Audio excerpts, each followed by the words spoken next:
What's going on, guys? It's your boy John the Liquidator coming back with another video, and it looked like Caitlin Clark has suffered yet another hard foul, and the referees failed to make a call. Caitlin Clark took a hard hit on live TV, something you'd expect in wrestling, not a WNBA game, and once again, the refs looked the other way. Were they rooting for the Atlanta Dream, or just totally missed it? Either way, this was more than just a game. It felt like a drama, with Clark in the spotlight, getting fouled, ignored, and somehow still standing. What happened in Atlanta will definitely get people talking. When I say this, the Atlanta Dream, not quite Nate Tibbetts. If you guys know anything, like Nate Tibbetts, literally like he would throw 17 different looks at Caitlin per quarter. He would throw a different look at Caitlin every single possession. However, there she was, Caitlin Clark, one of the most exciting players in the game, on the court with the Atlanta Dream, somehow making it through what looked more like a wrestling match than a basketball game. It's as if the WNBA swapped hoops for body slams and the refs. They either missed it all or thought they were judging a totally different sport. The year and another case of WNBA referees dropping the ball, not making the right calls when it comes to Caitlin Clark. Bruh, how we one game away for the start of the season, and we have already Caitlin Clark getting fouled extremely hard. Look back at the referee like, damn. Let's set the scene. Caitlin Clark, known for her sharp court vision and long-range shooting, steps into the game calm, confident, and clearly a step ahead, making defenders look like they're stuck in place. But instead of stepping up their defense or changing their strategy, how did the Atlanta Dream respond? Not with smart plays or adjustments, but with something else entirely. How much of the jealousy of Clark is because of the insane amount of publicity she gets? How much of the jealousy is because she gets so much money from endorsements? How much of it is because she's white? How much of it because she's straight? I have no idea. And I have no idea what percentage of the women are jealous and to what degree. I can't get in their minds. I have no idea. I don't know if the black players are more jealous than the white players. They're all jealous. Well, I don't think all of them, some of them, most of them seem to be. But all I know is that the refs, if the players are going to treat her, be physical with her, the refs have to protect her, not because she's Caitlin Clark, but because the fact that it's the right thing. They came at her like she'd taken something personal, and the refs? They responded with all the energy of someone counting the minutes until clock out. No urgency, no real concern, just a shrug and a silent message. Not my problem. Meanwhile, one of the league's top players is getting pushed around like she doesn't belong, because apparently the only thing in short supply out there is basic respect. No call whatsoever. No call whatsoever. But they will call Caitlin Clark getting a technical. They will call Caitlin Clark getting a technical foul. At this point, you have to wonder, are the refs even watching the same game as the rest of us? Or are they off somewhere zoning out in the upper seats, searching for inner peace? Because Caitlin Clark wasn't just fouled. She took hit after hit like it was a wrestling match. Elbows, shoulders, forearms, you name it. The only thing missing was a folding chair and a tag team partner. And the refs? They reacted with the energy of someone half watching a golf replay. No urgency, no accountability. One of the biggest hurdles for Caitlin Clark at Indiana Fever last season was the WNBA referees. Now, the front office made it their business to revamp the team, bring in more aggressive players to help them get further in the WNBA season and possibly win a WNBA championship. But before any of that stuff can even get done, we have to take a look at the misguided missile that can destroy everything this upcoming season, and that is the WNBA referees and this secret agenda. Clark drives to the basket, clearly on her way to an easy layup. But instead of a solid defense, the Atlanta Dream collapses like a chaotic rugby scrum on roller skates. One defender lunges for the ball, another goes straight for her midsection like it's a wrestling move, and a third somehow pulls off a mid-air Mortal Kombat-style finishing move. Clark takes it all, 3 defenders coming at her from all angles. It's pure chaos in a basketball uniform, and the whistle? Nowhere to be heard. It's like the referee was on a break or just thinking, let them play.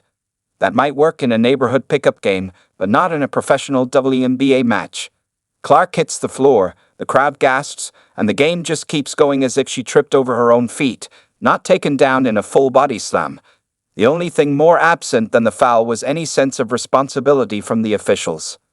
Indiana Fever fans, we got another W in the preseason against the Atlanta Dream, 81-76. There's a lot that went on in this game. So this was a very competitive game. All the way through, they were given full court defense on Caitlin Clark. For the most part of the game, the starters did sit after 3. Caitlin Clark finished with 13, 7, and 6. She could have had 12 to 15 assists. Wait until you see the highlights. She did drop a couple bombs. She hit 3 3-pointers. We did get a... And let's be clear, this wasn't just a one-time mistake. This was a pattern. The referees weren't just missing calls. They were improvising, as if the rules didn't matter and contact was practically encouraged. At one point, Caitlin was dribbling up the court when she took a shoulder check that would earn a 15-yard penalty in the NFL. She bounced right back up because, let's face it, Clark is tougher than the ref's spines. But the ref closest to the play, he just stared off into space, probably questioning every life decision that led him to this moment. Meanwhile, on the Dreams bench, you could almost hear the strategy. If you can't stop her, just take her out. It wasn't defense. It was denial in motion. And the refs? They weren't in control. They were just bystanders in fluorescent shirts. If this would have been a regular season game, I believe Caitlin Clark very much flirts with a triple-double in this game. If this is a regular season game, because she was heading down that road, she only played 23 minutes. Here's the kicker. Even while being targeted like a piñata at a birthday party, Caitlin Clark still played brilliantly. Of course she did. It's Caitlin Clark. You could drop her in the middle of a rugby scrum, and she'd still hit a step-back 3. Despite being tossed around like luggage by handlers who clearly skipped fragile training, she ran the offense with flawless precision. No, scratch that. More like symphonic grace. The way she connects with her teammates? That's not just basketball. That's jazz in motion. Free-flowing, unpredictable, yet perfectly composed. While defenders look like they're buffering in slow motion, Clark's calculating passing angles with the precision of a quantum computer and the style of a street magician. She's always 2 steps ahead, while everyone else is still trying to figure out where the ball went. And let's talk stats because, as we know, numbers don't lie, even when the refs might miss a few calls.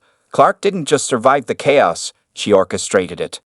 Caitlin Clark, in 23 minutes of play, 13 points, 6 rebounds, 7 assists. In 23 minutes, Caitlin Clark already shows all of us who are watching along, stay tuned, folks. Multiple triple-doubles are coming this season. Clark was dishing out assists all over the court like Oprah giving away cars, left-handed, right-handed, behind the back, through defenders' legs, while they were too busy trying to knock her off balance to even notice their own shoelaces were untied. She didn't just see the game. She controlled it, like a ballet director with a chip on her shoulder. And when the Dream tried to double-team her, she sliced through them like a lightsaber at a fencing match. You could almost hear the whoosh every time she breezed past defenders, who were stuck somewhere between awe and disbelief. Every time Atlanta tried to shake her with a defensive move that looked more like a hockey check, Clark just brushed it off like lint on a black sweater. No reaction, no flinch, just a calm, slightly annoyed look, like, is that all you've got? Caitlin Clark, in 23 minutes of play, 13 points, 6 rebounds, 7 assists. In 23 minutes, Caitlin Clark already shows all of us who are watching along, stay tuned, folks. Multiple triple-doubles are coming this season. She drained threes like it was no big deal, calm, methodical, and with the slight annoyance of someone fixing a jammed printer by herself. Every shot was so smooth it looked like she was placing them with tweezers. No rim, no drama, just clean swish after swish, while her defenders stood there like they were waiting for a bus that never showed up. On the Dreams bench, you could see the collective realization, we've made a huge mistake. Meanwhile, her defenders had the body language of people who just learned their car got towed during brunch, slumped shoulders, 1,000-yard stares, and the grim understanding they had to keep guarding her for another quarter. Clark wasn't just playing. She was running a clinic, and the Dream? They were paying full price for the lesson. You guys saw what I did in 23 minutes. Wait until I'm playing 30 plus. Wait until I'm playing 35 minutes. Wait until my chemistry with my teammates are all the way there. Wait until Stephanie White fine-tunes this offense around me a little bit more, tweak something here, tweak something there, and we get really into the swing of things. If you're a Caitlin Clark fan, an Indiana Fever fan, you got to be happy with what you're seeing from Caitlin Clark. And it wasn't just her offense. Clark played defense too, moving with such court awareness that even GPS systems would get jealous. She anticipated cuts, closed out on shooters, and grabbed rebounds in traffic like she was just reaching for cereal in a crowded aisle, while getting hit, shoved, nudged, and occasionally treated like an obstacle to jump over. By halftime, you'd expect her to be in the locker room with ice packs and maybe a lawyer, but no, she came back out, head high, still smiling. Because when you're built different, getting treated like a piñata by the refs is just part of your warm-up. Now, back to the officiating, because honestly, the comedy writes itself. At one point, an Atlanta player literally swiped Clark across the arms during a three-point attempt. Classic foul, textbook, and obvious. But the whistle? Still on vacation. And from where they're coming from when she does indeed hit them. Just comes off and cash. It's easy money from distance. Right? And that's not the only play. She shot a bunch of it, and it's been the whole preseason where it looks to me like on her deepest shots. And it's not just physical, it's psychological. When a league lets this kind of behavior slide, it sends a clear message. Go ahead, treat our top talent like a chew toy. We're fine with it.